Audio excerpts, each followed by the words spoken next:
我家下我發現我老公咧出咗軌啊，而且嗰個女人咧仲有埋個肚添。我唔想嚟啊，我真係唔想嚟。我就想問下你咧，我應該點做啊？做乜嘢？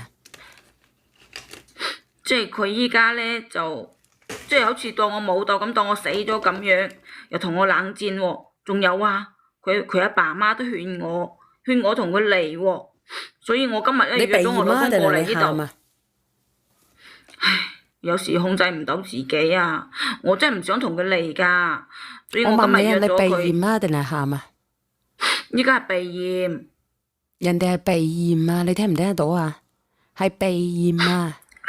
呢排有啲感冒啊。咁你可唔可以慢慢地講咧？啊，你係咩問題？你老公出咗軌，你話係咪？係啊，佢有咗第二個仲有咗個肚，佢想同我離，所以我今晚約咗佢過嚟，就係想你幫我協調一下咯。我可以接受個細路仔㗎，我真係唔想同佢離咯。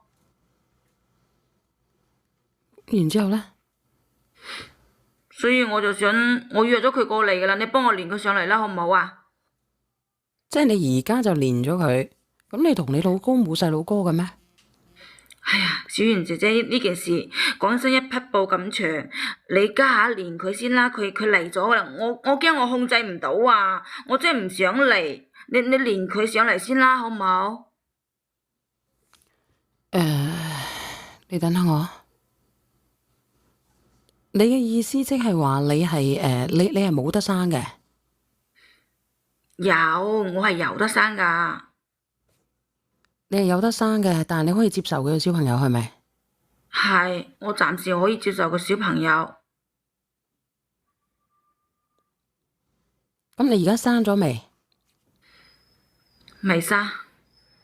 未生，你係有得生嘅。係啊，我有問過㗎，有得生㗎，你先幫我連咗先啦。佢嚟咗㗎啦。你等下我飲啖水先。點解唔生嘅你？唉，你幫我連咗佢先啦，小圓姐姐，我控制唔到，我驚我控制唔到啊！你等等。喂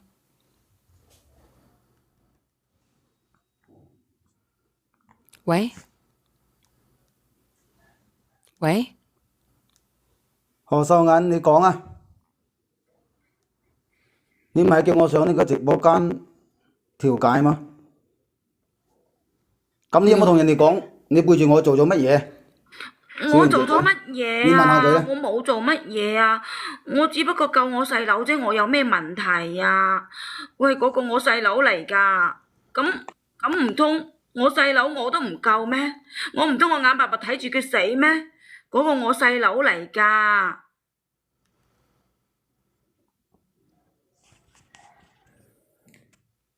咁你有冇同人哋講我哋結咗婚10年啦？咁你身體一直唔係幾好啊！我哋咁多年一直幫你調理身體，使咗幾多錢呢？我爸阿媽知道你好難上身，仲要四圍咁借錢俾我哋，試管做咗一次又一次。咁你有冇同直播間人啲人講？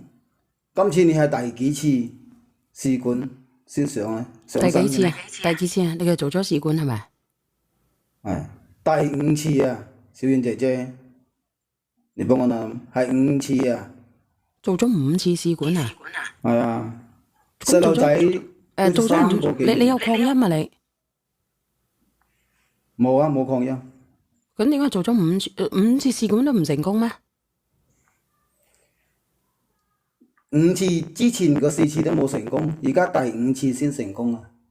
咁第5次先成功，有擴音啊你哋？咁成功咗點解你出軌啊？個細路仔都3個幾月啦，你問下佢啦。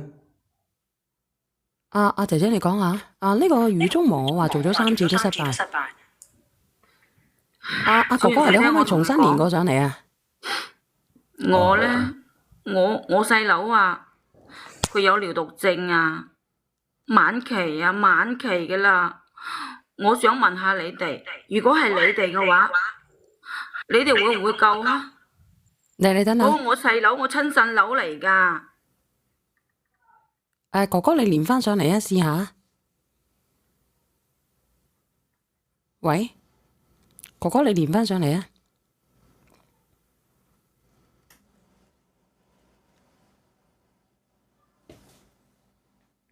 喂，喂，雪妍姐姐聽唔聽到？係，我係話我細佬係有咗尿毒症晚期，我係為咗佢，為咗我細佬，我先至咁啫，冇話好似話我特登唔要個細路仔咁㗎。咁你話啦，我細佬喎，我冇可能我見死唔救㗎。尿毒症可以透析㗎。佢係晚期㗎啦，晚期啊！點晚期法啊？即係佢完全都係靠唔到自己咧，隻肚都大埋㗎啦，即係佢完全係冇嗰啲功能㗎啦，所以必須係要換腎㗎。呢個朋友真係晚期冇得救，又何苦呢？晚期有啲人可以透析，但係有啲人咧係唔可以嘅，呢個我就唔知咯。呢個哥哥你可唔可以連返上嚟啊？個哥哥我等緊你啊，哥哥。哥哥，喂，多謝你阿蘭達。喂，係你好阿叔，你就繼續講。小婉姐姐，係我未啊？係你。係。呢個僆咁你問下佢啦。佢都係晚期，佢透析一樣可以活得好好地地嘅。有時候晚期咧，但係我見到我哋附近有個人剪髮嘅呢個姐姐咧，佢晚期嘅啦，當時，但係佢依然係活得可以嘅噃。醫生話咗，話佢咧最好就係即係配型換腎。咁你知啦，我哋普通家庭如果長期咁樣去透析嘅話，又冇咁多銀紙咯。一係又醫生又話，即係剩返3個月㗎啦。你講啊，哥哥。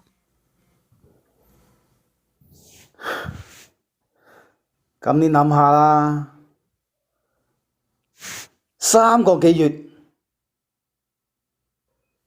喂。你有咗，我驚你食唔好，瞓唔好，行路驚你揼親，嗰對仔女來之不易，但係你呢？你同人哋講講啦，你到底做咗乜嘢啦？哎呀，老公，為咗你細路仔，我知啊，我都唔想拗，反正我細佬身體就係唔掂啦。我知道呢對雙胞胎係嚟得唔容易嘅，但係你都唔知啊。當時醫生話咗，我細佬個尿毒症，如果拖到我生完個細路仔嘅話，再捐個腎俾佢，佢真係實死冇生㗎啦。我係個親家姐，唔通我眼默默睇住佢走咩？我配型成功咗㗎，就得呢一次機會，我唔敢話俾你知，我就係驚你唔同意咋，老公。咁你就可以瞞住我，將啲細路仔落咗佢咯。咁你有冇諗過我嘅感受呢？我冇辦法㗎，當時醫生話我細佬最多剩咗3個月命，咁我哋啲細路仔，我哋啲 BB 要成7個幾月先足月㗎。你話一邊係我做咗5次試管先保住個細路仔，一邊係我細佬啊，佢等住我捐個腎去救命嘅細佬啊！咁當時我問咗嗰啲醫生㗎啦，我問可唔可以遲啲再捐啊？遲啲得唔得啊？但係醫生話好難啊！咁我細佬真係冇辦法㗎啦！你話啦，我點樣等啊？你點解唔同我商量下呢？一條命嚟㗎！你話係冇？咁你都起碼講聲我聽，我有個知情權㗎嘛。即係佢喺唔知道嘅情況下係打咗個小朋友係咪啊？係啊，佢打咗之後先做咗手術之後，我哋先知道。阿姐姐，咁你即係咩意思啊？即係你打咗之後做手術，你先至知道，咁你對唔對得住人哋啊？我當時冇諗咁多嘢啊，點會冇諗咁多嘢咧？我細佬當時啊真係冇得救噶啦，剩翻3個月命。咁如果我問你啊，咁我問你啊，咁你有冇諗過先？你最起碼你知你可以講下俾你老公知啊，係咪啊？我驚佢唔同意啊！我知道。咁你如果俾你哋同唔同意啊，姐姐？我問你，如果俾你哋同唔同意先？如果你係男幫你做咗幾次試管，而家有問題嘅哥哥，你有冇問題啊？你自己本身？我本身冇問題啊。你冇問題，係佢有問題，一直都係佢有問題，係咪？覺得佢身體呢就差啲，即係我哋都攞啲藥去調理嘅，幫佢。佢調理，但係調咗咁多次啦，咁係你問題喎，姐姐。咁你有問題，咁你有問題，人哋一直都係喺度陪住你，一直喺度陪住你去睇病喎。我知，但係嗰邊係我細佬人命關天嚟㗎，我親細佬啊，我唔通我見死唔救咩？你好啊，隔離support個女。係你好，小燕姐姐。你嗰度你喺屎坑係咪啊？係啊，等陣等我着埋件衫，即刻得晒。咁都得。我話咧，我要連線上嚟話呢個靚女啊，真係。你連線上嚟，你喺屎坑嘅，你都要連。係啊，好火滾啊！我聽到。你哋火滾，你可唔可以唔好喺屎坑連？你可以行出嚟先啊！出咗嚟啦，聽到嘛？我無言，我只能夠不語。聽到冇？我聽到，我無言啊！你喺屎坑走出嚟，我一聽就知啊！你擴音。小燕，萬歲小燕。係。阿姐姐，我同你講，嗱，你10年你個身體唔得，你老公呢10年嚟係從來冇嫌棄過你，係默默咁樣陪住你，係咪？姐姐。係，我承認。你今日講係默默陪住你去做試管，你唔好我問你答得啦。默默陪住你試管，每一次失敗，4次失敗都陪住你。呢4次失敗嗰陣時，你老公陪住你嗰時，你老公係冇出軌嘅，係咪？係冇出軌。哦，OK，好啦，你一邊係你嘅親細佬，一邊係雙胞胎，記得係雙胞胎。如果俾住係我一定同我老公商量，因為你老公係有知情權，因為你老公有份嘅呢個雙胞胎。我冇話救唔救你細佬嚇，呢樣係你自己決定。但係點解你要瞞你老公？嗱，姐姐，你唔好喺度説怨你老公。你頭先我覺得你咁樣真係唔得，姐姐。我唔係話你唔救細佬嚇，起碼你要同你老公商量，將件事講出嚟，聽你老公嘅意見。因為你個雙胞胎，你老公有份，唔係你㗎，唔係你獨，唔係你一個人㗎，係雙方面㗎。你知唔知，姐姐？我同你講，我知，我明白你嘅意思。如果我同佢講，佢肯定唔制㗎啦。係唔制。佢呢個人好自私㗎。唔係自私，姐姐，你唔可以攞自私嚟講呢件事啦。我忍住㗎咋嚇，因為嗰個係佢個雙胞胎嘅 B， 佢係捱咗4次，第5次，我相信呢5次你哋用咗唔少錢。呢樣唔係自私。因為嗰個係我嘅親生骨肉，你邊能夠攞自私嚟話你老公㗎，姐姐？嗰個係咪？我個細路仔都未成形嘅，都未出世，咁加上我細佬生啱啱一個人命，我唔通我見死唔救咩？你咁樣講啊，姐姐，你咁講啊，犯眾憎。雖然佢未成形，都係一個生命，2個生命係嚟咗呢個世界㗎。未成形3個幾月啦。未成形就可以俾你隨便去為佢打咗佢。你哋冇咁樣話我啦，你以為我唔難受嘅咩？打佢嗰個係難受就唔會講嗱，姐姐。首先你難受3個幾月已經成形啦，係冇？嗱，我同阿姐姐講，姐姐，如果你難受，你就唔會講頭先嗰句説話，話佢只不過血球未成形，你唔能夠講呢句説話。你難受就唔會講呢句説話，姐姐。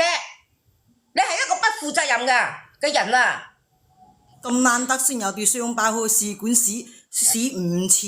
嗱，大家諗下啦，你話有冇成形啊？3個幾月已經差唔多10幾萬啦，屋企啊！你用咗幾多錢啊，靚女？我知道，你以為做咗咁多年，咁多次試管，我唔痛嘅咩？啲針打喺我身度我都痛㗎，但係唔通我睇住個細佬死咩？我眼白白睇哋嘅死你真啊！係唔係話叫你你太過細佬死，衝動啦姐姐我冇話唔救你你細佬。首先最簡單一樣嘢要同你老公商量，要俾你老公知道。要讀經未有咁快就死啊！你放心啦。你同你老公商量，問下醫生。我想問下你哋有冇做過試管？你哋知唔知有幾咁痛苦㗎？我知道其實我痛苦左右為難，我好矛盾㗎。你唔同老公姐姐，商量我想問你，就係你唔能夠話你老公自私，點解你唔同你老公商量？你就話你你老公自私做出呢。個打咗呢對細佬哥，你諗住係放棄呢段婚姻㗎啦，靚女。就算同佢商量都冇用㗎。我知道，我家婆話你知，我想知道佢又唔而家就會同意。尿毒症，我家婆都但係未使。邊個啊邊個家婆尿毒症啊？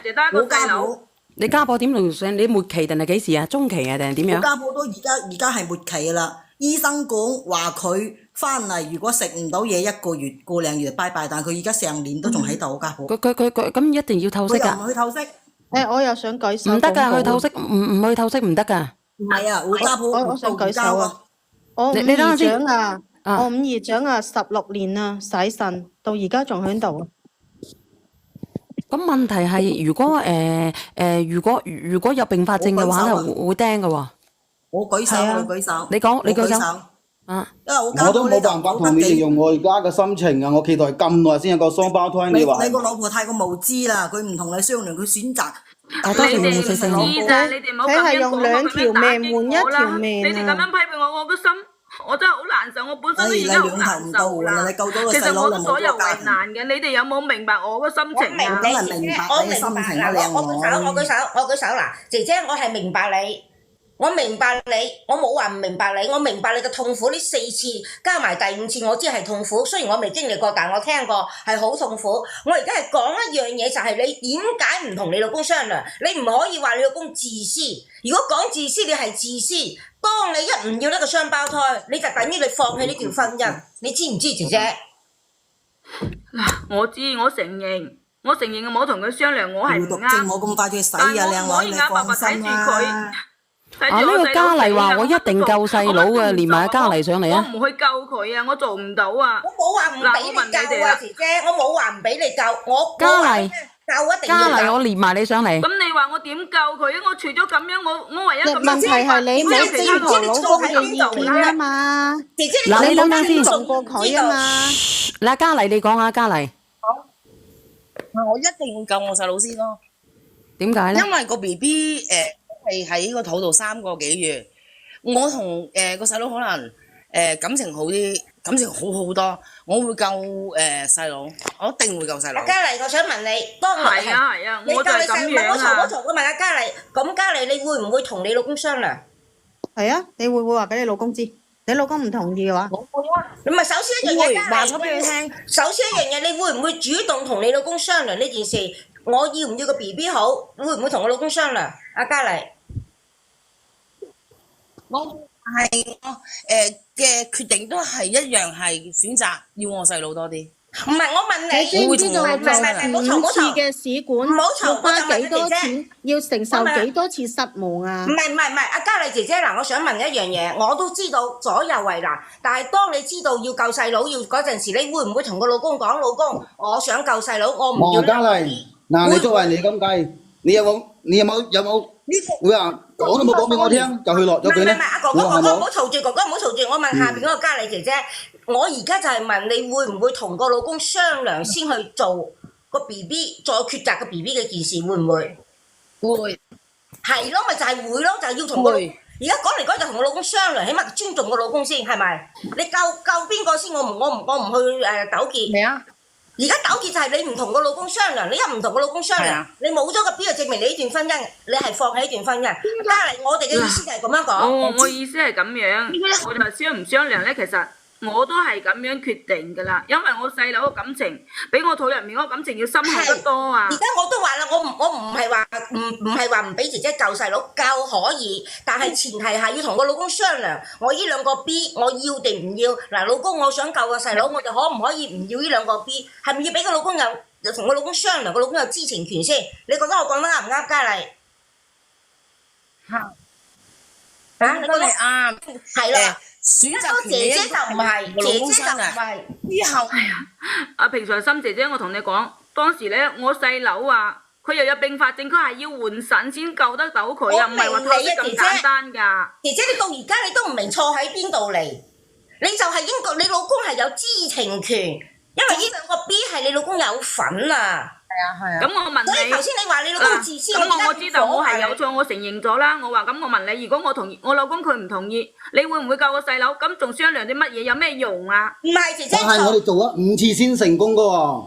哥哥你唔好講我哋成日屋企人都希望呢個喺嗰度噶啦。唔係姐姐，我同你講，咁你冇講俾我聽商量咗之後，你自己你商量咗之後，唔係你自己你老公唔同意，嗱哥哥，如果佢商量咗之後你唔同意，可以再諗辦法。姐姐而家就係你連商量都唔商量，係你自己想親手放棄呢段婚姻，姐姐，你明唔明啊？我同你講，佢肯定唔會同意㗎。佢嗰個人我了解咗10年啦，而且我問過醫生，我仲可以有㗎。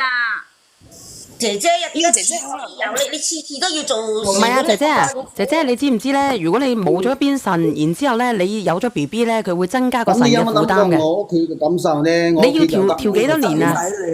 阿哥哥你幾歲啊？今年？調幾多年我都願意㗎，我願意捱啊！都有同我講過，完全係冇問題，同正常人一樣㗎。唔係啊，你聽我講，阿哥哥，你調咗幾多年啊？你真係好鬼死黑心啊你！我40歲啦。你聽唔聽得到啊？佢40歲啊，你幾歲啊？間嘅你喺度好似唔係啊，姐姐，我以後仲可以生㗎。阿銀啊，我問你啊，你老公40歲啦，你調咗幾多年先啊？你又唔能夠自然有銀10年嚇？你調咗10年，你係咪絕經啊？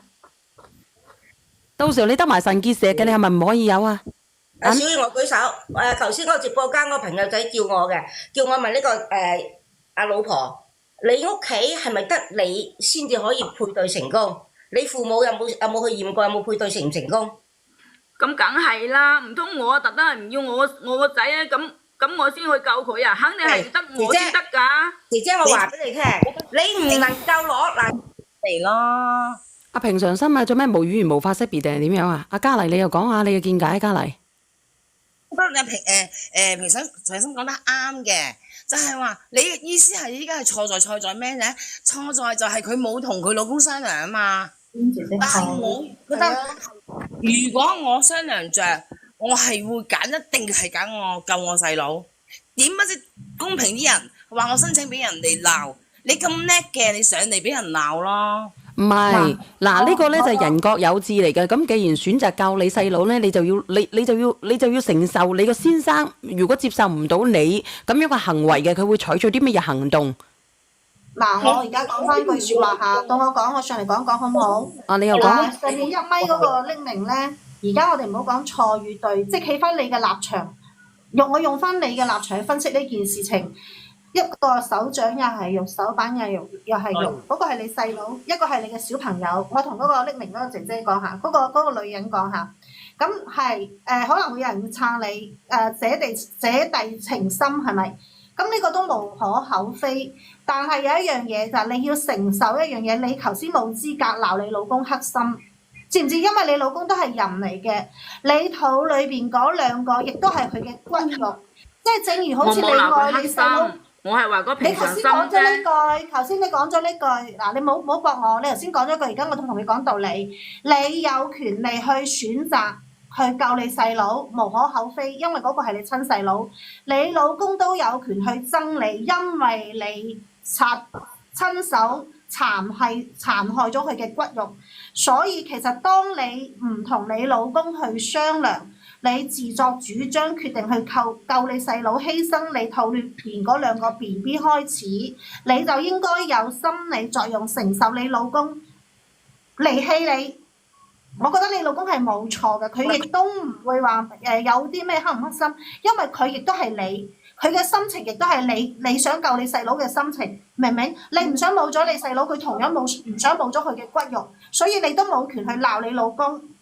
當你選擇咗要救你嘅細佬嘅時候，你就要承受你要同你老公分開嘅結果，你老公唔要你嘅結果，明唔明？我哋梗係冇責怪你，然後我希望你都唔可以責怪人哋，明唔明啊？你唔可以要求人哋去體諒你噶嘛，同樣你老公亦都希望你體諒佢嘅時候，你做唔到嘛，咁你點解要逼你老公去體諒你呢？我冇逼佢體諒我啦。咁咁你話點解我細佬一條身啱啱人命嚟㗎？咁你咪接受咁你都咁樣唔會體諒我咩？你舉手。咁我以後仲可以生㗎，但係我細佬淨係得一個啊！你哋有冇明咁你老公唔㗎？中，靚你老公女接受唔靚到女，你知唔知道啊？生命我啊！我有個表妹啊，佢又係總極都懷唔到啊，做到第二次嘅試管，佢老公就出軌同埋走佬啊，即係消失啦。然後揾人寄封離婚協議書俾佢咋，唔係好多男人可以承受我哋唔五次好講到咁試管。複雜啦，我哋唔係我哋唔五次使講到咁試管呢複雜。啲壓力㗎，你都有冇珍惜過人呢個？哋係出錢係啊，人哋係出錢又有呢個心態，所以我哋唔好將呢件事情講到咁複雜。我哋喺翻情同理裏邊講，你冇錯，你老公今時今日咁樣做，佢都冇錯，明唔明啊？你咁樣講嘅話，我覺得你真係好搞笑啊！你啊！你依家上嚟你係講道理咩？你簡直係亂咁嚟嘅，你亂嚟咁樣幫人㗎你啊！我使咩你教我道理啊？你講嘢真係好搞笑。咁我細佬就唔係咁，如果我唔救我細佬，咁唔係就害咗佢咩？叫死唔救咩？周官放火咩？我想我知道冇嗌你唔救啊！我想咁你話我應該點做先啱啊？你可以先同你老公商量，如果你老公真係唔贊成，商唔商量咪一樣嘅結果，我都話要救我細佬咁咯。你就要問佢願唔願意繼續同你呢段婚姻關係。你錄咗之後，佢願意再接受你。我舉手，啊，你又舉手嚟講下。舉手。個靚女話移讀性只可以活3個月，但我家婆活咗成年喎，都冇透析都冇洗喎，咩原因死咧？咗嗰啲好多啊！你有冇去了解過啊？你淨係講你家婆，你根本都唔知道你講乜嘢啊你！你又唔知啊？算啦，唔係每個人嘅身體狀況都唔一樣㗎，係咪？快咗落咗佢做乜鬼啫？唔係，你聽我講，如果佢咁長命，我使咁樣做咩？你真係好搞笑啊你！每個人嘅身體狀況都唔一樣嘅，我 deep ship 下先好唔好？有冇人 deep ship 下？有冇人做醫㗎？唔係，其實佢呢家係咪而家基本上同啲 ship 係冇關係㗎啦。呢個姐姐佢有權去選擇救個細佬，做醫都冇關係嘅係佢嘅選擇選擇另一個人同佢去繼後佢嘅香火啊嘛，好公平啫。有咩問題咧？上嚟嘈乜嘢啫？嘈！如果嘈大聲就得㗎啦咩？我而家 deep ship 緊啊，等等得唔得啊？所以我話你哋都唔知道我，你哋有冇做過試管？我做咗5次試管先成功，你知唔知我有幾咁痛苦㗎？我兩頭大嘅時候，我其實好一邊好矛盾㗎。而家老公你發嗱，表一下，你哋聽我講啊！有啲人咧要換嗰個腎乜嘢嘅，佢係因為佢個腎功能嚴重受損嘅啦，已經冇辦法正常㗎啦。同埋咧佢嗰個過濾器啊都唔得㗎啦，乜嘢都唔得㗎啦，透析都唔得啊，定係點樣？係啊，就係唔得㗎啦！而家得嘅話，我使咁做咩？你以為我想咁做，我唔想㗎，我又唔想嘈㗎，係你哋喺度鬧我，喺度指責我，唔通我一啲唔出聲，我唔應該咁樣講下我咩嚇？我你嘅咁立場我哋而家已經好明白啦。我想知道你老公接落嚟想何秀銀，我知道你啊，5次你係好辛苦嘅，係嘛？咁你有冇諗過我哋呢？我爸阿媽4處咁籌錢，我呢幾年打工嘅積蓄全部抌晒落去。四處籌錢做試管。好，我明白。我依家講嘅係咁依家我同你未嚟嘅，你諗住第二個上場，有咗細路仔，你一對一住我咩嚇？你咁樣對人哋又啱咩？你一樣都冇同你老公有商有量，廢咗佢有冇同我商量啊？咁你都唔同人哋商量，你憑咩要同你商量咧？好搞笑！咁咪係咯，咁你點解係咁話我錯？咁佢依家佢有冇錯啊？我覺得佢冇錯，喺呢件事情佢冇錯，你大家都有錯，咪分開咯。喺呢件事情一定冇錯，我同你講。既然你選擇你嘅路，人哋就去選擇佢個路。哥哥，我同你講喺呢件事情上你冇錯。既然佢選擇佢要行嘅路，你都有權選擇你行嘅路。係啊，為我出軌，呢個叫一個叫就錯一個。但係我之前你身體唔好，我係唔介意，係我中意你喎。我尊重你咧。其實姐姐你知唔知捐腎咧，捐咗一個腎咧，你本身身體唔好咧，你再懷孕嘅機會咧係極少。呢個問醫生評估去針灸中心。你唔好質疑我，因為咧我係有呢方面嘅常識。你既然係難有嘅話咧，你捐咗一個腎咧，你再懷孕嘅機會咧係極少。同埋醫生話佢仲可以有㗎。呢個要調嘅，呢個邊個都話唔定啦。仲有姐姐，你仲阿姐姐我頭先冇話完全冇可能，但係極少。呢個我哋大家都唔知，但係你話調咧，醫生話你得 can 啊，佢都話你唔會死得㗎啦，係咪先？好難講嘅，點樣嘅呢啲好難講㗎喎。我覺得咧，冇錯呢個係一個契機嚟嘅，佢哋嘅夫妻已經緣盡啦，應該。我都係咁話，冇錯。所以咧，第一咪我哋小朋友可以咁小朋友樣嘅道理係佢哋唯一嘅嗰個那個緣分牽連，嚇。他把這個牽線斬斷了，應該沒有結果了，應該。係啊不會係啊係啊，佢哋嘅緣分咧應該係到此啦。啊，呢盡頭啦個姐姐咧盡頭唔應該咧上嚟咧話佢嘅老公唔道好德。多人咧支持離婚喎。人真係哋人哋嗱呢已經個但係呢個姐人哋姐，你聽人哋嗱，其實咧平時我哋直播間咧一聽到有人出咗軌咧，我哋會懟呢個出軌嘅人嘅。咁你覺得咧，你老公懟唔懟得過先？老實講啦，如果即係作為旁人，你覺得佢哋老公哥哥你係出咗軌係咪啊？係，我承認我係出咗軌。大家選擇新生活啦，係啊，我都係重新活咁過啦。同埋，既然你咁決絕救你細佬，你就預咗一定有咁嘅結果。你係咯我覺得就唔好上嚟咧喊打姐姐，我陣間先再連啦，我要服侍我老公先。唔係啩？嚇？咩事啊？我陣間再連你啊。哦，嗯，倒數第一咪，你幫我喂，係倒數第一咪。你係倒數第一咪嘅咩？唔係，我係倒水第一咪。我係話俾呢個姐姐聽咧，你既然揀咗你細佬咧，你就唔好去喂，倒數第一咪鬧。喂，做咩我頭先講咗咩嘢？做咩語言識別唔到，我講唔到嘢嘅可能係語言識別唔到。阿姐姐，你有冇聽得到啊？聽到？依家聽到啦。我頭先話，既然你揀咗你細佬咧，你就要預咗有今日嘅結局。你唔會咁我冇衝動預。㗎，我冇預㗎，我就諗住我哋冇咗之後可以繼續生，我都諮詢過㗎，話可以㗎。後你以為尾覺得你我搏做咗咗條命去五次試救我管都細佬，我仲可以，過咗嚿腎都仲可以繼續生啊，繼續做多五次人咧試管啊。係冇原因㗎，姐姐。呢個好難你已經預示嘅，姐姐，你已經因為磨滅晒嗰個男人嘅所有嘅期待啦，所有嘅愛啦，磨滅晒啦。人哋五次啊，大佬。傾家蕩產俾你生仔。係啊，周你圍借啊。你個仲有啊！你個細佬換咗腎都未必可能會長命嘅喎。我唔係咒佢啊，講咗先啦嚇。因為咧，一半就算一半換嘅咋咗呢咧，都可能會有排斥各樣嘅嘢，係啊。冇嘅機會咧都冇啊！依會家換咗啦，增加佢依家好咗。好啊。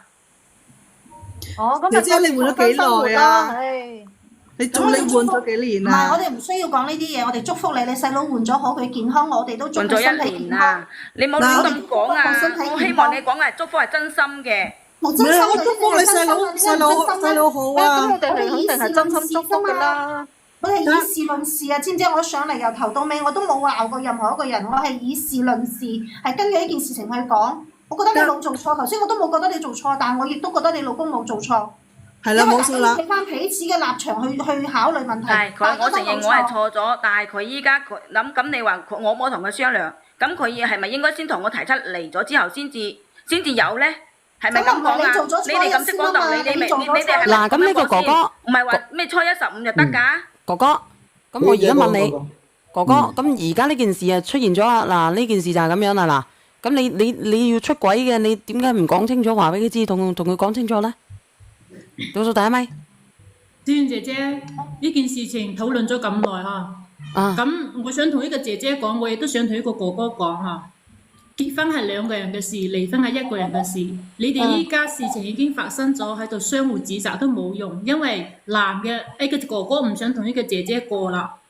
咁傾唔埋嘅情況之下，你再點樣指責佢都好啦。事情已經發展到呢一度，結婚係兩個人嘅事情，但係離婚係一個人嘅事情。你指責一個你嘅老公唔問過你，唔同你離婚再去出軌。咁你個老公倒翻轉頭嚟，又指責你，點解你落呢個雙胞胎陣時又唔通知佢，唔知會佢一聲？你哋相互指責都係冇結果㗎。我哋只能夠往後邊去討論，呢個哥哥仲是否繼續同呢個姐姐過，過就過，唔過就唔過。指責到明年後年都冇用㗎。係啊係啊係啊。冇錯咁呢個冇錯過過就過咯，唔過就唔過咯。咁冇錯阿個男士啊，男主角，你而家同人哋有咗BB，你係咪目的係想同你老婆離婚？喂，哥哥，喂，男主角。而家呢，我就係想同佢離婚。哦。咁佢有冇諗過我40歲啦？我係想有個細路仔唔使咁長，你講啫。你40歲啦，你就係過與唔過嘅啫喎，因為離婚係一個人嘅事情啊嘛。咁你攞而家你老公想係嘅，同你離我而家想同佢婚，離婚。你而家你有咩嘢想有咩講？訴求？有咩傾唔傾得明？傾唔傾得到？點你樣？財產分割又好，嗰啲債務分割又好，你想點？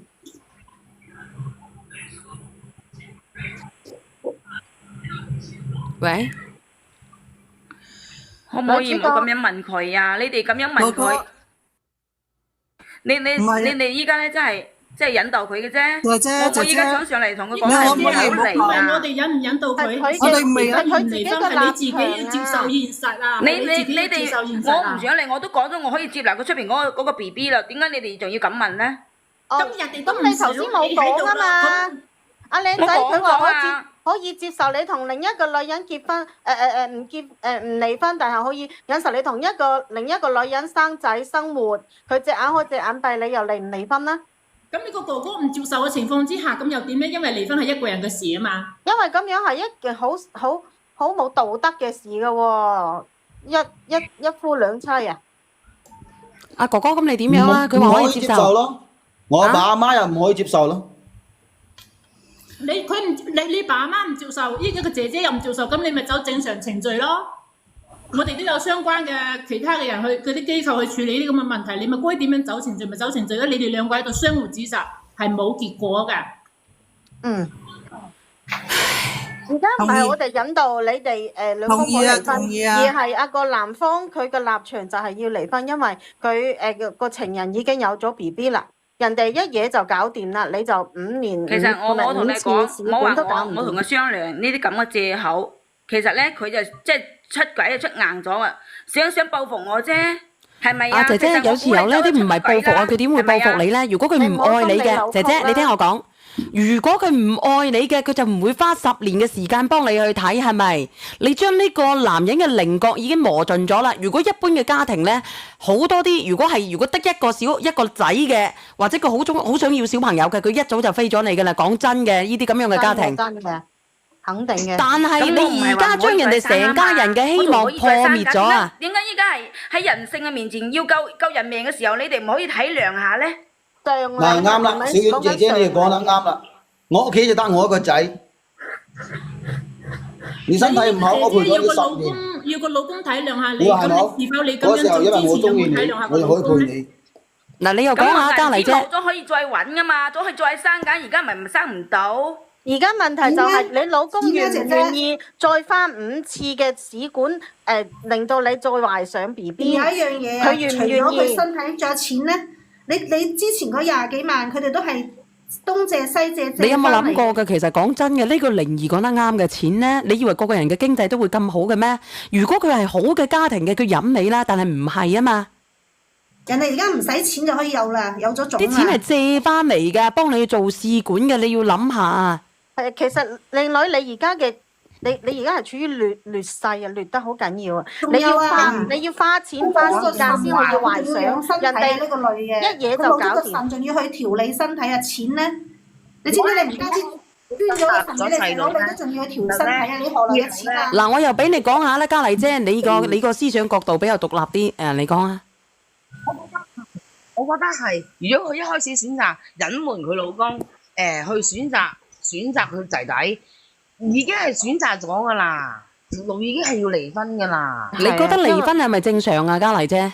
佢哋兩個嘅立場本來就唔一樣嘅，因為老公係反對佢落咗嚟幫細佬嘅，但係佢瞞住老公嚟落咗個 BB 幫細佬，佢哋嘅立場已經係分歧咗，呢個結局係注定咗嘅。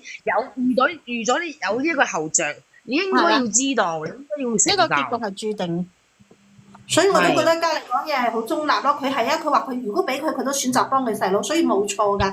我所以從頭到尾我都冇講過呢個觀點係錯。老公，只不過彼此有我想問立場下你，我求下你可唔可以唔好嚟啊？我求下你啊，我求下你唔好嚟啊！咁我想問下呢個姐姐，你唔嚟，你圖乜嘢咧？我想問一下，你圖乜嘢啊？你個圖我哋圖10幾年嘅感情咯。依家唔愛你啦。咁你又是否知道一個40歲嘅男人，如果係正常咁樣娶一個女人去結婚生仔，一個40歲嘅男人真係個仔都有佢咁高啦？你是否知道一個16、17歲嘅小男仔已經有老豆老母咁高噶啦？你又我為佢都付出咗好多㗎，10幾年做咗5次試管，如果你以為我冇付出過咩？我付出過比佢多聲啦，辛苦嘅啲針打喺我肚度，痛嘅係我啊！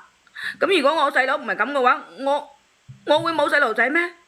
姐姐啊，姐姐你算啦，其實我覺得咧，因為你就算你留住佢都冇用嘅，姐姐，你拜拜啦，你開始你嘅新生活啦，因為佢自己，我同你講，依家佢嗰個2+1已經有咗 BB 啦，你就算留住佢人又點樣咧？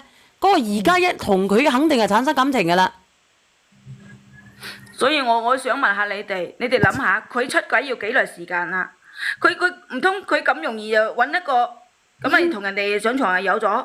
而家真係咁容易喎！你話佢咁樣係咪報復？係咪良心都過意唔去先？咁我問你啦，你良心過唔過意得去啊？我就呢個問題回答你。嗱，你諗下，你老公你答我唔係要你就答啊！可以我要揾到一個女答嘅啊！懷孕，佢為咗你而家係愛殺咗佢兩個仔啊！佢佢憎唔憎你啊？你唔係諗諗啊！我哋唔好講呢樣嘢。你話咁容易嘛？你講得啱啦，即係因為你老公當初愛你，佢10年都冇去揾一個人一直陪喺你身邊，去同你一齊去共同去創造你哋嘅未來。然後係因為你令佢失望，所以佢好容易就可以揾另一個啦。你諗下，你想想你自己。有冇人可以理解啊？作為嗱，連女人都可以理解啦，咁男人可唔可以理解咧？一個哥哥，你咪陪咗佢10年，你走過咗10年嘅風風雨雨，其實算啦。係啊，我都話算啦。姐姐啊，我都想同佢離，即係我而家唔想同佢過，明白嘛？靚仔，假如離婚嘅話，你俾啲乜嘢補償俾佢啊？嚇？仲有咩補償啊？啲你話錢都仲有咩補使晒償咧？10年家偷空晒，陰公咯！嗱，靚女聽到嘛？而家錢又冇，人又冇。你話啦，我都唔知道我可以俾得咩補償到佢。你要啲乜嘢補償啊？你哋話俾佢知要啊！你男人作為男人應該要補償啲乜嘢俾佢啊？你哋打出嚟啊！放個女嘅自由咯，等佢以後唔使再因為一有咩直我哋好似企喺阿小妮子話可以女方起訴告男人重婚罪，咁何必為難大家咧？大家都有問題在先嘅，係咪先啊？你救我都冇用啦，借都借20幾萬，好激動啊！家個哥哥工資都冇積蓄啊！真係有女人跟佢啦，已經你叫我屙呢吉地啊！有乜錢可以賠你呢個話？男嘅已經好，有乜經濟能力賠佢？呢個男嘅已經好有良心啦，因為有你哋係咩良夫心啊？我家下妻，你哋係夫妻共同嘅債務啊！你哋係夫妻共同嘅債務，佢而家唔需要你還呢個債務啊！你已經覺得呢個男嘅好有良心啦，你明唔明啊？如果佢冇良心，佢就要去還呢嚿錢靚啊！女，你而家想點啫？你唔想想？我想要個公道。你哋話佢。你我依家想我唔想嚟，總之我一句話我唔想佢分嚟。路出軌啦！憑乜嘢佢做錯咗？依家又喺質問緊我啊！我只不過係冇同佢商量啫。哎呀，真係撈鬼疏哥哥，唔使講咁多嘢啦，嗰日嘥大家啲時間。你冇同佢商量，殺咗佢個仔啊！殺咗佢2個仔啊！你以為真係咁簡單啊？你話你講憑你嘅心去做就得啦，唔好咁囉嗦啦。該辦咩手續就辦咩手續啦。如果啲債務係夫妻共同你知唔知你哋咁樣講其實真係好傷我㗎？我家下我冇咗個腎，我身體又搞成咁樣，佢忽然之間話要離婚唔要我，唔通我想問一下你，我一直好好受嘅咩？你哋一個如果咁樣話，其實我係企喺你嘅立場嘅，我問你有咩訴求同埋有啲咩補主要係呢償？啲你冇同你老公去商量，係你自己去承受。如果你當初同你老公有商有量，佢同意咗之後，佢反悔就係佢唔啱。人哋係唔知情況下邊，你一個人去獨自去選擇嗰條路啊！係啊你選擇一條獨路橋去行啊！你做咩以為你要幫你去埋單咧？好搞笑喎！嗱，我唔講啦，我唔講啦。點樣㗎？我哋上嚟就為咗大家講清楚嘅啫。我落咪啦。唔係啊，姐姐你瘦依家係點樣㗎？咪住啊，靚仔，你睇下佢到最後總結，即係你講一句話去總結呢個事情啦，即係離婚同埋唔離婚。哦，佢錄咗佢啦。走咗啦。走咗啦，佢決心離婚啊。其實我只係頭你先想幫話挽唔挽回先啊？點樣去挽回先啊？你話啦。冇得挽回嘅，因為佢已經行一條路，已經選擇咗嗰條路啦，已經。咁如果俾你哋啊，你哋會唔會指責呢個男啊？你哋？姐姐，我想同姐姐講一下，你哋一個二個咁樣幫嗰個渣男啊，你哋有冇良心㗎？姐姐，真係服咗你哋啊！姐姐講真啦，我依家係叫你哋勸佢冇嚟啊！你依家一個二個勸佢嚟，你真係冇人性啊！我費事同你班人講啊，真嘥鳩氣啊！點冇人性啊？你自己係你自己做出嚟嘅決定，導致咗佢。唔係啊，姐姐你要聽清楚啊，其實唔係嘅，佢因愛生恨呢個姐姐。係啊，佢而家轉咗牛角尖。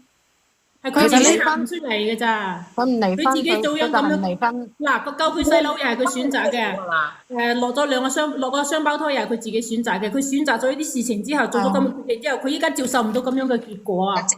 姐姐們啊，我想問下你哋，我頭先冇乜點聽到，佢係咪救翻咗佢細佬噶啦？已經係啊，係啊。佢細佬已經康復啦，條路啦，已經佢都選擇咗啦。咁選擇咪欣然接受咯，因為呢個果係你自呢個因係你種嘅，呢個果必須係你自己揀嘅，係咪先？我仲理解唔到，佢個老公而家同人哋已經有咗 BB 啦，佢話可以唔離婚，可以接受喎。佢係咪傻男咗？方唔要咁樣嘅結果，男方想過正常人嘅生活啊！好難嘅，我今日我都唔懟呢個男嘅，其實。因為佢如果佢唔救佢細佬嘅時候，佢就會選擇佢老公，就失去咗個細佬咯，就係咁解。咁但係佢失去嘅都係2條生命嚟㗎，3個幾月。係啊，但係睇佢自己個做法係點樣咯。每個人我覺得人咧，當你做出一個決定嗰陣時，你就要接受做出一個決定後嚟嘅結果。如果我代入男方嘅嗰個角度嚇，你你殺咗我2個仔女喎。唔係嘅，其實講真啊，嘉麗姐，即係如果當你陷入咗呢個角色嘅時候咧，好難抉擇㗎。作為一個人，角色咧，我都覺得親人咧，即係可能我屋企即係比較呵護，即係關懷，即係冇乜問題。我係好中意我細佬，我都好中意我細佬咁樣，我細佬好中意我咁樣咯。所以我唔會選擇。嘉麗，我都同我細佬好好感情嘅。假設啊，如果你話老我公都會救細佬㗎。假設。係啊，如果你話好似咁樣要細佬定要老公咧，老公可以揾個真係，但係細佬冇得揾。佢冇得生咧，佢最衰。係，所以佢埋怨冇用噶，佢自己要釋放嘅要。佢都好難嘅，佢都好慘嘅，其實救細佬定係保住個雙胞胎。好難啊！你叫我抉擇又點抉擇？但係咧，我覺得呢個男嘅佢亦都佢有錯，但係咧，我哋今日都冇人懟佢。係咪嗰個唔即係我哋都懟唔落嘅呢個男嘅，佢選擇咗有個女人，係咪啊？係啊。佢都好無奈㗎。佢嗰個老公已經對佢即係嗰個所有嘅感情啊，同埋希望啊，都已經俾佢粉碎。如果嗱，我見到今日咧，冇人叫佢渣男啊，冇人話佢衰嘅喎，你睇睇。因為兩個都有問題嘛。即係兩方面都有問題，大家都所以而且咧，我哋關注翻一個節點啊，因為佢嗰個細佬已經係1年前做嘅手術，而家係康復中噶啦嘛。個男人係1年後先至同人出軌，有咗，其實真係情有可原嘅，我覺得。唉，好難講呢個嘢，我放翻你哋落去啊！多謝晒你哋。好啊 ，thank you。thank you，再見。係。拜拜。係，再見。你睇下，阿依萍又嚟啦吓，我就係依萍啦。我今日上嚟咧就有件事想問下你嘅，即係我個身體咧一直都唔係幾好嘅。咁其實咧我10年前咧就得咗一場病嘅，都幾嚴重噶，因為我當時咧係屬於嗰啲肝臟腎虧即係衰竭啊，明唔明白啊？明白。你係肝衰竭係咪啊？係肝衰竭啊！咁其實咧，我當時咧亦都拍到拖，有個男朋友嘅，但係小圓姐姐啊，即係咧點講咧？佢自從佢阿爸阿媽知道咗我有咗呢個病之後咧，佢就唔同意我哋2個喺埋一齊啊嘛。但係即係嗰段時間，其實我都好傷心嘅。不過咧，好彩個天咧都好眷顧我。咁咧，我就有一個咧一直關係都幾好嘅男性朋友。咁好彩嗰陣時間咧，佢一直咁樣陪喺我身邊度。雖然我得咗呢個病係咪先，但佢從來都冇嫌棄我啦。但係我亦都覺得我自己好好彩喎，因為咧我嗰個男性朋友咧，佢亦都去做咗嗰啲檢查啊嘛。即係我呢種咧就屬於要換嗰種㗎。咁當時咧你等下我先，佢又做咗呢個姐姐嚇，阿辣糕咧，食阿辣糕咧，安糖可唔可以一齊食啊？你可以分開一段時間食都得嘅，可以食㗎嚇。你繼續講。咁咧，因為我呢個病咧係需要換先至醫得翻嘅。咁啊，當時咪一直揾嗰啲肝源咯，係咪先？咁好彩咧，嗰個男性朋友咧亦都去做咗檢查，既然啊同我嗰個肝源啊非常之匹配喎。咁其實我好感激佢啊，因為當時咧佢唔顧及屋企人嘅反對咧，就同意做咗即係捐咗個肝嘅手術俾我咯。咁依家我嘅身體咧恢復咧都算可以嘅。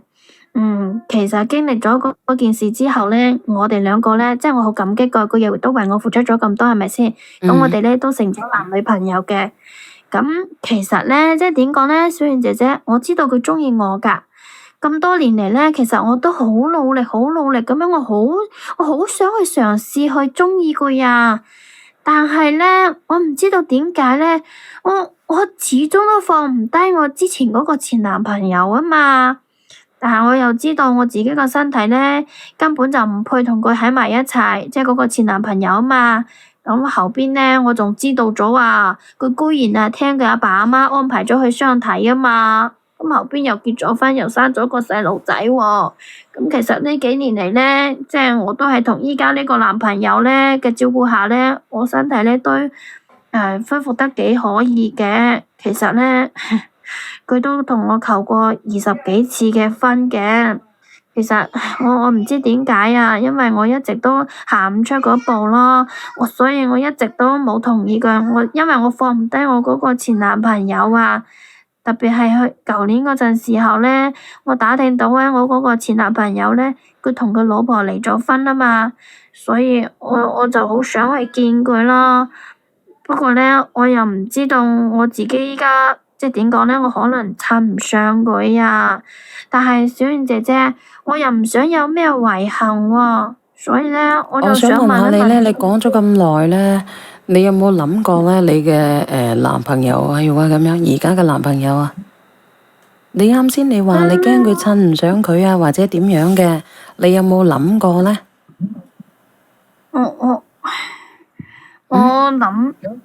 我諗過，即係點講咧？咁佢咩啊嘛？咁我哋兩個都未行入婚姻嗰一步，係咪先？大家都屬於即係婚前仲有得選擇咯。咁你叫我俾啲咩意見你啊？我建議你咧就同你而家嘅男朋友分手啊，然之後賠一筆錢俾佢啦。我又有細路仔喎，所以我依家咧就唔知道點算啊。但係咧，我又唔想去，即係我唔想我將來咧有咩遺憾啊嘛，所以我就想問下啲你意見。咁你話啦，佢都已經咁樣離咗婚，係咪先？你話你而家懷咗孕係咪？係啊。我都好無言啊，姐姐。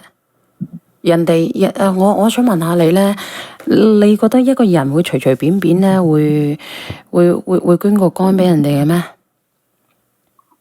咁當時佢可能就係出於，都有啊，小燕姐姐，其實呢啲案例都好多嘅，即係一個陌生人。咁我點解要無啦啦要捐個肝俾你咧，姐姐？我好人好姐，點解咧？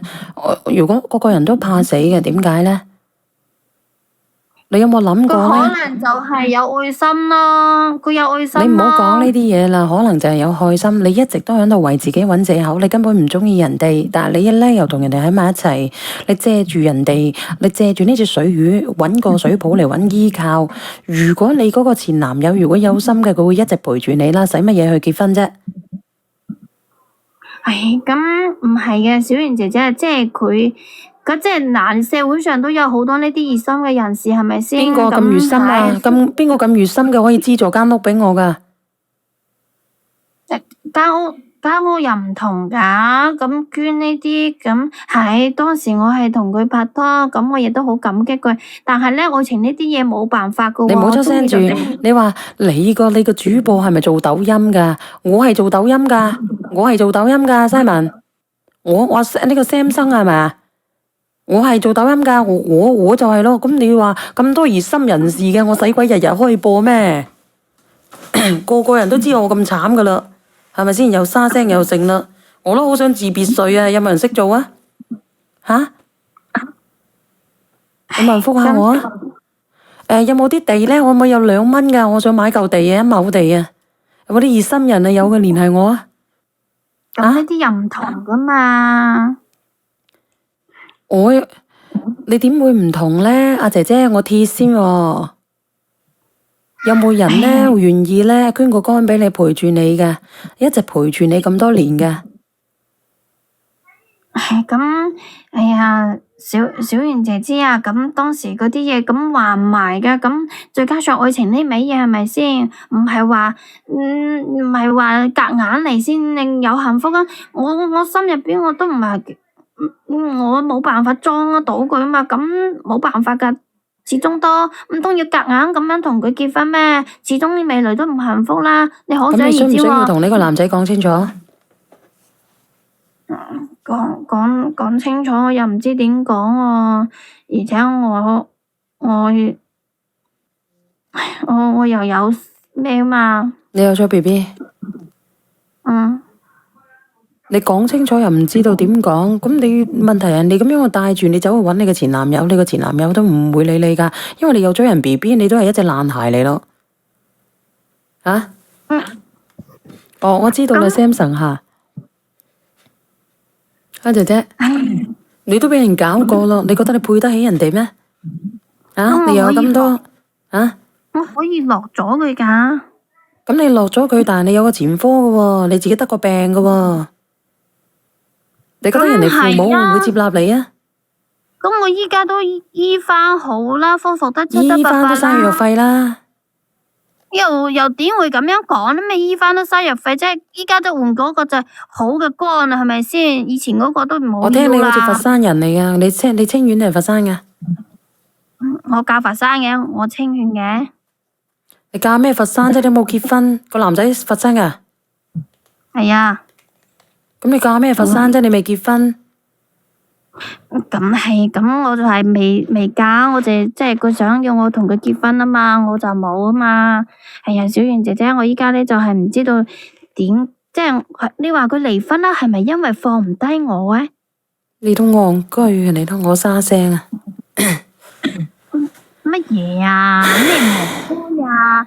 咁呢啲婚姻大事喎，係咪先？而且我又真係唔係幾鍾意佢，雖然佢捐咗個肝俾我，但係咧唔可以話真係要將我賣咗出去噶嘛，一世喎，你諗下啲一世姐姐啊嘅幸福喎。姐姐，如果佢放唔低你嘅，佢一早就放唔低你啦，係咪先？使乜柒等到而家先至放唔低你啊？白紙千孫先放唔低你啊？同個老婆離咗婚啊？當初如果佢愛你嘅，佢就陪住你一齊瓜釘啦。你瓜釘唔到，陪住你一齊受苦啦。唉，咁唔係咁當時係佢阿爸阿媽嘅意見嘅啫，唔係佢嘅意見啊嘛。咁佢嗱，點解佢結咗婚又離婚啦？咁你話俾我知啊！你都黐鳩撚實線嘅，有冇人幫我講下？我喉嚨好唔舒服啊！有冇人願意上嚟啊？佢可能咧就係覺得佢同佢老婆結咗婚之後咧，佢就後悔，因為咧佢仲掛住我，所以咧佢就離婚。我覺得佢喺度等緊我咯。嗱，唔好嘈。嗱，我同你講，做人咧就唔使咁複雜嘅，你直接啲。乜你依家個男朋友已經離咗婚啊嘛，咁你唔撲埋去同佢結婚就係啦，你糾結啲乜嘢啫？咩啫？咁係啊，佢個唔咩噶嘛？咁我唔知佢想點噶。咁你咪開明車馬咯，問佢想唔想娶你咯？你都行咗咁多年啦，係咪先？人哋拋棄你，你都要貼上去咯。但係咁呢個咧，我又即係我如果直接咁樣哎呀，我話俾你聽，我你嘅心都唔喺度，你嘅心啊已經飛咗108000里啦。咁啊，你嘅心重要定係依家呢個重要啊？人哋勸你叫你同依家呢個有良心嘅捐咗個肝俾你呢個，你制咩？哎呀，嗰啲即係點講咧？咁我又唔知道佢係咪真係中意我啊？畢竟咧，我已經俾佢你今年幾飛咗我一歐啊？你今年幾歐啊？你唔係18歲係嘛？你有病都病咗10年，你冇30歲都將近30歲啦，係咪啊？咁你唔識開明居馬去講嘅咩？你喺度猜乜鬼猜啫？人哋咁惡做咩啫？呢個阿姐真係因為你係人渣咯，所以咪惡咯。不關你差事咩？你依家你活多咗10年，你知唔知你活咗到10年，你嗰個肝係人哋嘅肝俾你活多咗10年啊！你半毫子都未記得啊！你仲話有啲熱心人士啊？你熱心人士，你捐埋個腎俾我啦！唉，咁呢位阿姐我都為難㗎，係咪先？咁當初呢，佢自己你唔好叫我阿姐啊！啊！我話俾你聽，我叫你做婆婆先啊！我邊有你咁犀利啊？話俾你聽，你咁毒啲嘢我做唔出嘅，你唔好叫我做阿姐，不配啊！我話。我有幾毒啫，真係啊！當初咁佢自己自願捐俾我嘅，我又冇逼住佢去話叫佢夾硬攞個肝俾我嘅，係咪先？咁係佢自己去做檢查噶嘛，又唔係我話叫佢逼住佢檢查嘅。嗱，我話俾你聽啦，你直接啲，你唔好講咁多嘢啦。你直接啲開明居馬，你想得到幸福，你就要靠你自己去爭取，你聽得明未啊？你唔靠你自己爭取點樣啊？你都糾結咗10年啦，人哋都唔要你10年啦，你都仲話哎呀你放唔低佢嘅，咁你咪撲埋去咯。咩？你話撲埋去就撲埋去嗰個啫，真係啊！萬一佢唔中意我點算啊？我又要咁佢擺到明就唔中意你啦。你唔好講嘢咁直接先得唔得啫？你好哎呀，我話俾你聽，直接先有真答案。你想要假答案定要真答案先？乜假嘅佢咪中意你咯？真嘅佢咪唔中意你咯？我都想。哎呀，你嗰啲答案都唔知咩答案嚟嘅。呢個生活自由。你咧，我話俾你聽，你順便換埋個腦啦。如果佢唔係中意人咧，當初就唔好接受人哋嗰個肝啦。你而家又要攞咗人哋個肝，又唔肯同人一齊，咁係咪好衰咧？其實真係，邊個聽到都覺得你唔啱啦。點樣講都係唔啱噶啦，接受咗人哋嘅又唔理人。我覺得就係咧，呢個姐姐咧，其實你可以走去嘅，講清楚咪得咯，費事傷害咗人哋。但你個閪仔咧，你就想乜嘢咧？你如果人哋唔中意你嘅，你就繼續幫翻呢個人，你都食蕉嘅。我唔敢啊！我真係唔敢直接撲過去啊！因為咧，我依家呢個男朋友咧又話要同我分手啊，所以咧佢嘅意思咧就。等我即係堅定咯，所以我而家就係唔係好堅定咯。萬一我撲咗過去之後，呢個又同我分手，嗰個又唔中意我，咁點算啊？咁我咪兩個都冇晒咯。我點鬼知佢真定假？你話你有唔有一個人咧蠢到咁鬼死凄涼嘅，一毫子關係都冇，就係咁啊，連個拖仔都未算係真真正正嘅割個肝俾佢喎。你真係，我話俾你聽，唔係血緣你都唔會割個肝俾嘅咧，啲多鬼魚嘅。好難講噶。真係噶，而家咁樣咧，就應該係兩頭都唔到岸噶啦。舊嗰個又唔要佢，而家呢個人你都話要同佢分手啦。咁啊，兩頭唔到岸就啱噶啦，佢冇人要就。喂，各位姐姐啊，你哋唔好講嘢咁難聽啊！你畢竟咧，我都受過一場大病，係咪先？我都算係為難啊，或者我係屬於嗰啲好困難嗰啲人啦。你哋應該幫我啲我嘅。你睇我咁可憐。不如咁樣啦，你話俾我知地址喺邊度，我直接過嚟得啦。因為我聽日返佛山嘅。你佛山邊度啊？咩？我喺我男朋友呢邊啫，佛山邊度？西樵啊。佢又講得出嚟喎。西樵有咩地方啊？我問你。西樵聽音湖啊，西樵山。西樵有冇聽音湖啊？吓？梗係有啦，西樵山啊嘛，西樵有冇大嗰個餅？大佛嗰度啊嘛。西樵有冇大餅啊？西樵大餅。啊？哎呀，冇理西樵有咩呢啲都唔關我事。西樵有咩？有咩高級？有咩高級餐廳啊？有啊，西樵有西樵大酒店咯。仲有咧？希爾頓咯，依家。你講大話。希爾頓度度都有嘅。西樵根本冇西樵山喺平嘅。安湖嗰度咪有個希爾頓咩？度度都有希爾頓。西樵根本係冇西樵山嘅。西樵有西樵山啊，點解做咩冇西樵嘅？冇西樵山啫？係咩？小遠你想點啊？唔好意思小遠你嚇死人啊！你我好想，唔好意思，我想問你想點啊？對唔住西樵冇西樵山，唔好意思，唔好意思嚇。我只可以話西樵係冇觀音山嘅。觀音山喺邊度嚟㗎？西樵亦都冇蓮花山嘅。蓮花山喺邊度嚟㗎？喺番禺。番禺啊！唔好意思啊，因為我唔知㗎。但係我知道西樵咧有個西樵王國，你知咩？唔好西樵意思，王國我知啊，喺西樵醫院4院附近啫嘛。但係我都唔知道喺邊度嘅，老實講。算啦，講翻正題啦。你講啊，阿姐姐，你同佢分手啊？你同你嘅男朋友分手？點分手啊？我直接冇辦法過去同你分。唔得。我直接過去啦，你同佢分，聽日現場直播。冇啦，咩直接分手啫？咁你即係為難我嘅啫。我唔想啊，而且佢兩個都對我依家呢個男朋友，佢對我幾好嘅，冇必要搞到分手啊！咁到時候我兩個都冇，我咪單身。咁我有時候啊，唔唔使講嘢啦，姐姐。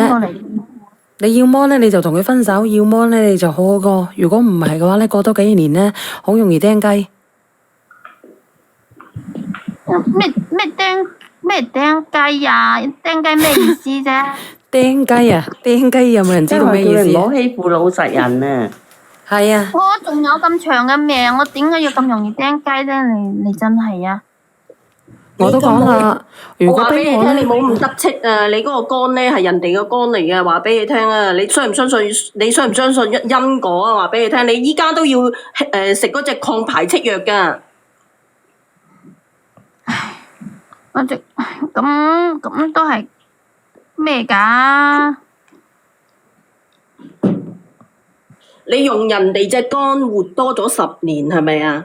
即係你咁中意呢個世界，你依家用人哋嘅肝嚟活多咗10年，你有冇思考過呢個問題咧？邊有熱心人士會捐個肝啊？我捐間屋俾你，我都冇可能捐個肝俾你啦。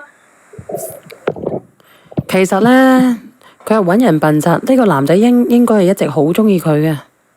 我同你講啦，我淨係俾幾個字我話俾你聽，我捐晒啲財產俾你，我都冇可能捐個肝俾你。我話俾你聽啦，你有乜可能？你等於將你嘅身體捐出去，咁我冇個肝，咁我你話啦，除非真係好親到咩咁樣係嘛？你自己個骨肉至親嗰啲，你先話可以捐到出去嘅啫。你啲9唔搭8啊，連女朋友都算唔上嗰啲，捐個肝俾你。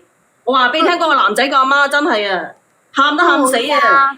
你唔使咁大聲㗎，我同你講，佢真係會捐俾我嘅，佢義無反顧咁樣捐俾我嘅。當初我又冇逼佢。人哋就係中意你先至捐俾你，你講埋啲咁冇良心嘅説話。係啦，何小媛姐姐話。我俾幾個字形容你啊，姐姐。一係就好好同人哋過，就冇一隻自作多情嘅白眼狼啊！真係慘啊又。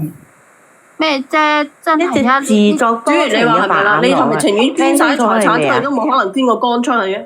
唔會嘅，有啲人我同你講，有啲人好鳩傻嘅，真係嘅，好鳩傻嘅，即係一個正常智力嘅人，如果俾你揀，你真係情願將你啲財產捐晒出去，你都冇可能將自己身體上面一個部位捐出去嘅。話俾你聽啦，一個正常智力，因為錢我可以揾到翻嚟嘅。唔係啊，阿姐姐你可能理性啊，因為我肝咧我捐咗咧，因為我自己仲可以生嘅，如果冇感染嘅。但係如果咧佢咁樣嘅話咧，佢係可以，因為對佢係少部分肝啊嘛。你不如佢唔係一隻叫個男仔嚟上嚟。捐晒嘅，唔係一半嘅咩？捐晒，唔知啊，你係啊個仔問佢啊。捐一半，但係佢會生嘅。嗱，我可以同你哋再成講啊，長兩位嗱呢兩位姐姐，你未出聲之後，我同你哋講，即係咧，你有冇試過愛一個人啊？愛一個人咧，可以為佢生為佢死噶嘛？呢個道理你有冇聽過啊？呢句說話，我話俾你知啊，我依家呢個男朋友咧，佢就係可以用佢嘅命仔嚟俾我，你信唔信啊？佢真係可以俾條命俾我噶喎，佢愛一咁啊，個人就所以其實好簡單啫，係你都可以俾你條命俾你男朋友噶嘛，係咪？咁你咪同佢，你連表白你都唔夠膽啊？咁唔係話唔敢，係要跟隨自己嘅心先得㗎。我個心我冇向嗰邊啊！我有時候真係你個心已經係1萬年前已經飛咗喺佢嗰度啦，包括佢拋棄你唔要你，你都仲要佢啦。咁你咪跟隨你自己嘅內心。你有一句説話，其實你講好多説話都係我哋都係睇唔過㗎。但係你講一句説話又係鬼死咁啱㗎喎。你講人應該係跟隨自己嘅內心，咁你咪跟隨自己嘅內心。其實呢句説話真係啱嘅。係啊，不過咧，咁係咯，咁你去做咪得咯。我點做啫？你教我啊！真係啊！你去表白啊！你去表白，你咁多年你都放唔低佢，要同佢生仔，要嫁俾佢。唔係啊，阿姐姐你咁樣，我聽日咧我去到你哋嗰邊，你話點講咧？我覺得你哋兩個咧都唔適合喺埋一齊嘅。唔係啊，小圓姐姐啊，即係咧，你知唔知啊？依家我呢個男朋友咧，佢之前為我啊試過跳橋噶，真係噶。因為咧，佢阿爸阿媽唔同意佢捐佢個肝啊嘛，所以咧佢就逼住佢咯跳咯，逼嘅爸阿媽同意咯。好無言啊！有冇上新聞啊？喂，其實呢啲嘢應該抖音發咗出嚟嘅喎，點解我插唔到嘅？你以為係下下都要上新聞嘅咩？真係啊！你睇下咩橋啊？你話好旺嗰啲就話喺度嘅啫，但係一個人喺嗰度啊，都咩噶嘛？啲人，唉，呢啲唔咩嘅，好多人都知啦。我話俾你聽，你下次叫佢跳九江橋啊，因為嗰條係熱門橋嚟嘅。我成日都經過嗰條橋㗎。喂，你個人做咩咁陰濕嘅啫？真係講嘢啊！人哋都已經係我話俾你聽，你講陰濕呢樣嘢，我同你講，我喺你面前連個孫都不如啊！咩意思啊你？真係啊！你唔可以咁樣講嘢噶喎！我點解要搞到咁樣咧？係咪先？難道我講嘅不是真實嘅咩？你就係講我講呢句説話係咪真實嘅就得啦？你冇咁多廢話。唔係真嘅，我同你講，我話俾你知啊，呢啲都已經過去嘅，你冇必要咧為咗過去嗰啲嘢。嗱，你依家連上嚟，嗱，你唔好嘈，你而家連上嚟，你嘅意思表達出嚟嘅就係你對你嘅前任咧情深款款，咁你既然咁情深款款，你直接去表達咪得咯？你連上呢個直播間做乜鬼嘢啫？你哋求助，咁我哋叫你，你既然情深款款啦，係咪？咁你去表達咪得咯？咁我哋咪支持你去表達咯，咁有乜嘢錯？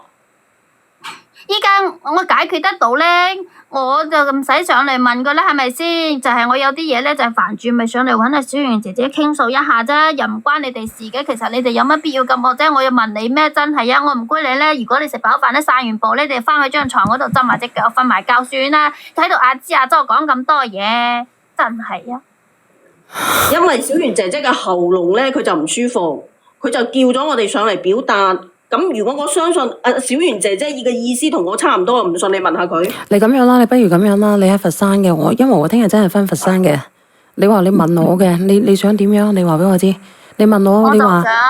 我就想你問下啲我個前男朋友，即係你幫我打個電話俾佢，睇下佢點樣，佢咩意思？你連上嚟啦，兩個都連上嚟，小圓兩個都連上嚟。我小圓姐姐聽日去到咪直播咯，幫佢。唔係啊，我唔使連啦。如果直播嘅話，會封我嘅喺嗰度講笑嘅啫。講笑啊，唔好啊，因為你一直播，好多人都知嘅。佢肯定會報案㗎啦，到時肯定就兩邊打我又唔打啦，人哋都唔知你咩回事個男仔，人哋都唔知你咩回事。係啊，咁你要麼你幫我問下啲佢啦，我自己都一五一十，我自己都唔係好定啊。不過咧，我又真係，哎呀，有時候有啲愛情嗰啲嘢咧，就係中意就中意，唔中意就唔中意噶。不過咧，佢又對我依家呢個男朋友咧，又對我咁好，係咪先？佢而家猶豫不決都冇用噶，姐姐。你咁樣啦，你唔好乜嘢啦，你話打咧，我就費撚事啦。我覺得好奇怪嘅咁樣。如果俾你會唔會打？你叫佢練上嚟啊！咁你點幫我啊？你練嗱，我話俾你聽，你練嗰個咧，你對佢一直情深款款難以放得低嗰個人上嚟，就唔好練嗰個十下捐個肝俾你嗰個上嚟啦，我都想嘔啊！如果唔係喎，如果佢練咗上嚟嘅話，我覺得咧佢真係嘥米嘅喎。嗱，我話俾你聽咧，嗱，呢個佢情深款款咗10年嗰個，肯定係唔中意佢噶啦。佢嫌棄佢啊，佢身體殘缺啊，佢得一隻肝。點會咧？生翻出嚟個傻嘅。唔係我講句啊，嗱，姐姐。有兩邊嘅小圓係嘛？唔係佢生翻出嚟嘅。等我講句啊，嗱，姐姐，你叫小圓打電話咧，佢要成世食抗排斥藥㗎，小圓。你哋姐姐嗱，你平常心。想解決咧，你想解決問題咧，小圓就唔會幫你打，因為小圓咧個電話費貴。一係聽日小圓翻嚟，你叫小圓去你嗰度同你當面解決，一係就連嗰個上嚟，就係咁簡單啦。其實我可以簡單拍個視頻就得㗎啦，即係關於你呢件事，直播間啲人都知道，我唔會直播，簡單拍個視頻。去到當地同你解決啦，妹妹，咁簡單講咁多做咩啫？因為我哋自己心意去做，你中意邊個跟邊個，唉，聽到都煩啊！可以解決啫嘛。唉，算啦，咁啊，小圓姐姐啊，你回關一下我啦，我關注你咯，到時候我私揾你啦，好唔好？你自己中意，你自己中意啊？咁你到時候我私同你傾下。你自己中意。你咁樣嗱，我同你講，我俾嘅建議俾你，你奔赴你嘅愛情啊，愛情最大呢樣嘢咧，我話俾你聽係無可厚非。咁你嗱，我話俾但係我話俾你聽，愛情係雙向奔赴嘅，你一方奔赴係冇用嘅，等於個零嘅啫。所以嘅話，你依家咧，你既然唔肯去表達你有幾愛你嘅前任，咁你就可以將佢連上嚟。我哋幫你分析翻呢個男嘅對你係點樣，佢究竟係你一方奔赴啊，定係兩方奔赴？咁萬一佢係兩方都奔赴咧，係咪先？所以你咪將個男嘅連上嚟咯。你聽唔聽得到啊？但係你要知道啊，我呢度錄音嘅喎，同埋錄視頻嘅喎。如果你連咗上嚟認出你把聲音嘅，咁你個男朋友同埋佢家人聽到咧，你哋兩個冇機會㗎。姐姐，你件事解決咗咁多個月都未解決到嘅，姐姐，好唔好？算啦，我到時睇下點先啦。你唔咪問我啦，有時候有啲嘢啊，我落去先啦，我費事同你哋嘈啊。我覺得佢把聲音好似阿 Ivy 把聲。唔係啊，小圓。唔係啊，平常心。佢幾個月有一樣平常聽過㗎。唔係啊，平常心佢就叻到咧，肚嗰個啊幾個月啊，仲未大，仲未生出嚟，咁先奇怪啊嘛。阿千峰姐，你有冇聽過？我喺某度聽過㗎。某直播間聽過。一模一樣。係咪真㗎？咁啊，呢個故事係咪真嘅？平常心。呢個故事肯定係我係聽過，係真㗎。以前聽係真嘅，佢講過。之前係啊，唔係喺小圓呢度，係啊，我唔好講個名出嚟啦，我係聽過㗎。你咁樣啦，所以我咪話佢咯，所以我咪叫你頭先小圓，我咪叫你去當地同佢當面同佢去解決咯。幾個月都仲未解決，所以頭先我咪話走咯，唔講咯。先去睇下先啦，或者因為呢把聲音咧，因為我哋好多聲音咧都唔一樣嘅，但係連咗上嚟。故事係一樣，故事係一樣，我見到呢個故仔都冇變過。係啦，個故仔都冇變過。冇可能嘅。我見你話喉嚨沙，我先上嚟。佢唔係淨係求助你㗎，係求助。所以我頭先同佢講，姐姐點解你件事咁幾個月都未解決嘅？咁佢咪走？冇可能嘅，冇可能嘅。都你唔信嘅，我係聽過㗎，但係真係假我唔知，不過我見咁耐都未解決啫。好難講㗎呢啲嘢。咁你哋喜歡聽嘅就聽啦，唉，你哋當喜歡評論如果就評論你真定啦。假當故事聽，但係我唔係聽過一次，唔係喺其他度聽過咁嘅意思。阿泰棉點解冇上嚟嘅呢幾日？好啦，我落去啦。有冇見過阿泰棉啊？你哋？你唔係有佢微信咩？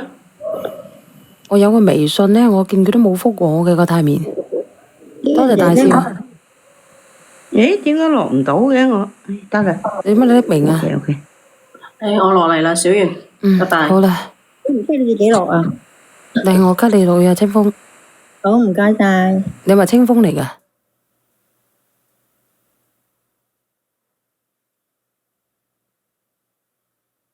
好啦吓，唔好帶節奏啦，因為我人哋嘅故事係點樣，人哋匿名嘅同埋唔匿名上嚟嘅都好吓，我哋只係聽，好唔好？我哋係聽，就我哋唔好去解救啦，因為每個人連上嚟，每個人都有每個人嘅私隱嘅，就好似阿泰棉咁樣，係咪？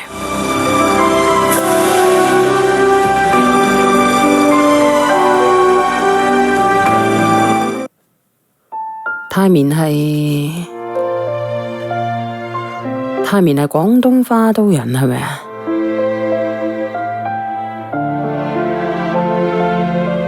係花都人啊！